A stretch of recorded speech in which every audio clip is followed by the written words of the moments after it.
sommes allés à Nyuzu pour appuyer les opérations menées par les FARDC sur le maintien de la paix dans tous les territoires du Tanganyika avec les troubles des inciviques de Maïmaya Panapale et de Mundus, dont monsieur le chef de miliciens appelé 5-5, qui a un vrai nom connu à Kassongo Amouri, était décédé, était tué lors des affrontements quand il est allé dans un village de Lulia où il voulait commettre ses bévues comme il l'a toujours fait. Voilà, son excellence madame Julie Ngongwe nous a dépêché vite avec une forte délégation composée de l'armée, composée de la police et composée de l'armée, et nous sommes arrivés sur le terrain. Nous avons pu trouver toutes les couches possibles, échanger avec eux, donc il fallait se rendre même sur le terrain. Quel constat avez-vous fait sur le terrain?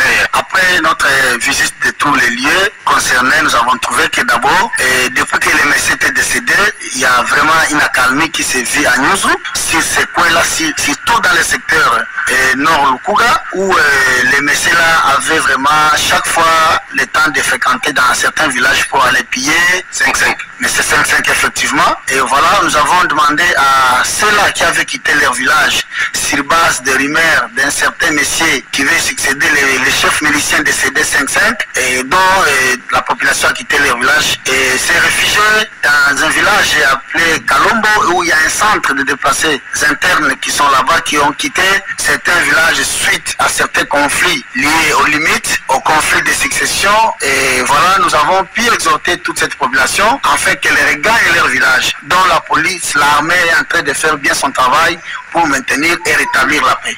Nous avons lancé d'abord un message de paix parce que le chef de l'État et son excellence, monsieur le président de la République, prône la paix et dans ce quinquennat qui doit être observé partout dans toutes les étendues de la province. Voilà pourquoi aussi à travers son excellence madame le gouverneur a mis tout en œuvre afin qu'on puisse rétablir la paix et la tranquillité dans toute la province de Tanganyika. Y a-t-il d'autres mouvements de miliciens qui dérangent dans les territoires de Nyuzu? Certainement, il y a M. Mundus qui est encore là, il y a M.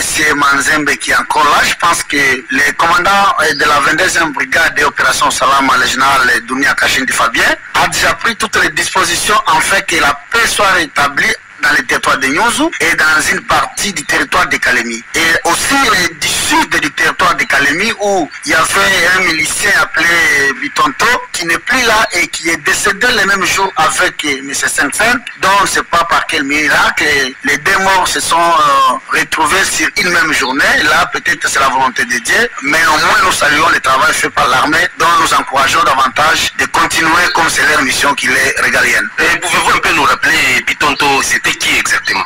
Bitonto, c'est un jeune qui a grandi dans les territoires de Tanganyika, précisément à Kalemi, et dans les quartiers comme Kolobondo, où il s'est repéré un moment, il s'est trouvé qu'il est aussi capable peut-être de créer son mouvement, combattre, je ne sais pas, l'armée, parce que jusqu'à présent, on ne cessait d'échanger avec lui, et on lui posait la question, qu'est-ce qu'il voulait, mais concrètement, on ne savait rien de quoi il cherchait. Lui disait seulement que non, je défends ma nation, mais défendre ma nation à Kalemi, là où les Tanganyika n'est pas attaqué par un pays frontalier, c'était ça, on a compris que c'était de l'incivisme qu'il ne fallait pas tolérer pendant longtemps, où il fallait vraiment chercher comment maîtriser et les décourager, enfin de laisser la province tranquille, aussi donner un bon climat des affaires, un bon climat économique aux investisseurs qui veulent venir investir dans les Tanganyika, dans différentes potentialités que nous avons ici chez la province. Quel était son mouvement? Et son mouvement est en débandade. Il y a un monsieur qui est appelé Pichou, qui est en train de vouloir se reconstituer, mais je sais que nous avons une forte armée,